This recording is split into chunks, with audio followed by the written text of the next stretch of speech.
Amazing. Fab. We are going to get another act on. This is the penultimate act of the evening. Can we give it up for Mark Ahia, please? Woo!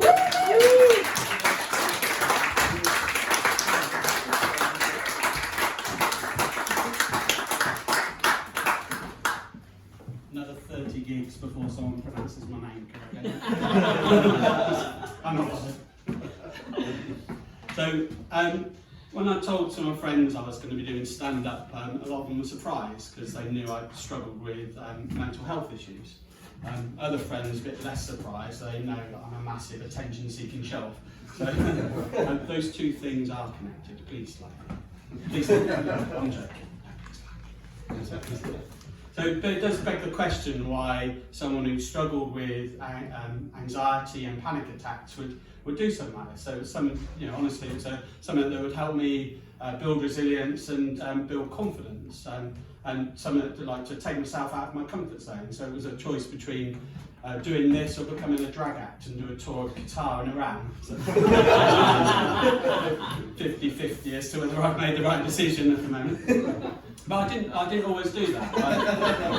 The drag out. I didn't always do the drag out. I didn't always do things to take myself out of my comfort zone. I actually avoided things, stressful situations, and it meant I wasn't going out, wasn't meeting friends, and perhaps quite inevitably that led to depression. And that's, again, difficult for someone who's now doing stand-up. The depression, all the joy goes out in the world, like being asked to be in a compare at the Young Conservatives karaoke evening, I think, something like that. You lose your sense of humour. And in fact, I was quite worried over Christmas that it was coming back. It was a bit concerning. And I realised I'd accidentally flipped over to Mrs. Brown's voice.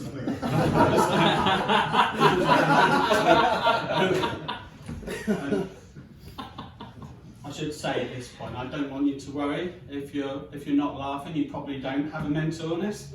But for my own self-esteem, I'll just assume you're clinically depressed. Or flashbacks to Norwich's last season in the Premier League. So but I had a lot of help. Help with some therapists there. In fact, these two people work at a therapy place where, not these guys, but some of the people helped me. So lots of places I went to. And so one of the things happened when you went to therapy sessions, particularly the ones that were through the NHS, you got a couple of questionnaires, nice questionnaires to fill in at the beginning. And one of them was about depression, where you were on the depression scale. And the other one actually was about self-harm and whether you're a suicide risk as well. But I'm going to keep it light and talk about the depression one. Okay? So they asked you a series of questions. On the face of it, quite easy questions, but quite difficult for me to answer because I didn't know what the answer would give, whether that would affect my treatment. The questions are all the same thing.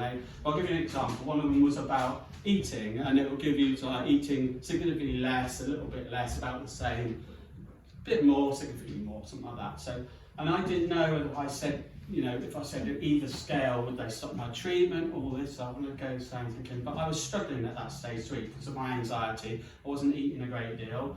And I thought, right, cocktails, I've got fruit in it, I'll count that, I'll put about the same. Tick. Next question, alcohol. Shit. Fair to say a little bit of self-medication going on, but I've counted the cocktails and the food, so I'll put about the same. Next question, exercise. I struggled getting out of bed, probably for about a couple of years. The only exercise I got was holding my stomach in on holiday. I'm always pleased when I get to that one, because I can then just relax now, that's fine, I can relax. But I spent a lot of time, getting out of bed, a lot of time on the sofa and watching daytime TV, and it's crap. This was before the days of Netflix, and I'm sure it's commissioned by Department of Work and Pensions to get people back to work. But there was a few things I watched I quite like. So I like a Great British Bake Off and Sewing Bee and Pottery Challenge, and there's jewellery ones. They're all getting in on the act now. In fact, I was looking at Babe Station, they had Great British Wank Off. Their technical challenge is quite tough. They only go in 5 minutes and 2 pictures of Anne Widdecombe.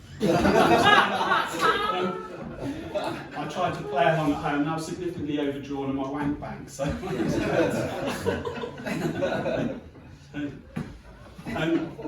I tried some other things. I was trying. I thought I'd try.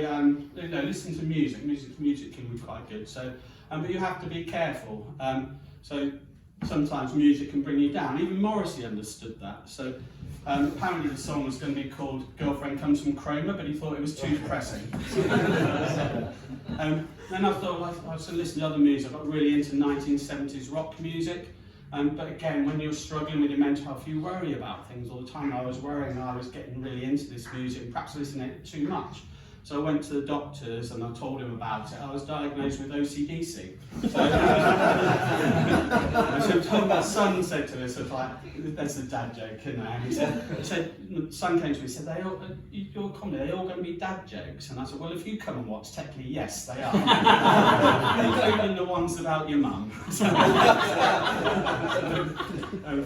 I tried languages. I thought I'd do something else. So I download Duolingo. I don't know if you know Duolingo. It's basically an app where you pay money for it to nag you about doing stuff you really don't want to do. I got a 320-day streak of them telling me that I hadn't actually logged into the app that I paid for. But I knew that it wasn't enough. I was always crap at languages, and I remember back in my when I was doing a mock French exam, mock oral French exam, and basically asked you some questions in French, and you had to answer the full sentences in French. Asked me this question, I had no clue. I thought it was something to do with music, so my answer was record player. 2 words, not a sentence, and in English. And it's like those 2 words basically explains how crap I am at French, and also quite how old I am as well. So, just before the vinyl revival, I must say. I told my wife about this, and she said, well, that's typical of you. It's like you had no idea, but you gave an answer anyway. And the strange thing was, she didn't mean that as a compliment. Basically, I was 15, it was 1983, and I was a trainee mansplainer. So I should apologise. Thankfully, not long after that, I got my first dose of depression and a healthy dose of self-doubt. Because otherwise, with that level of arrogance and incompetence, I could have well gone on to become a government minister.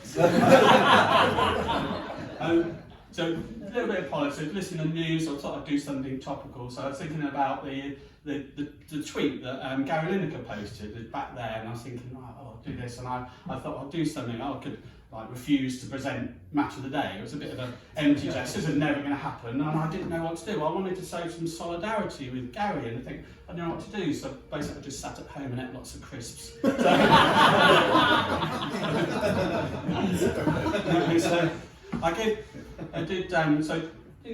of the nice things about it is I can pinpoint exactly when things started getting better for me. And I remember exactly, it was back to one of the therapy sessions, and it was the questionnaire I was filling out. And I saw the questionnaire, and one came up, and I started laughing. A little joke inside to myself, try not to laugh out there, I didn't want them to think I was going crazy. But it was a question, it was about sex drive, and I was looking for the box that said significantly less but still more than the wife.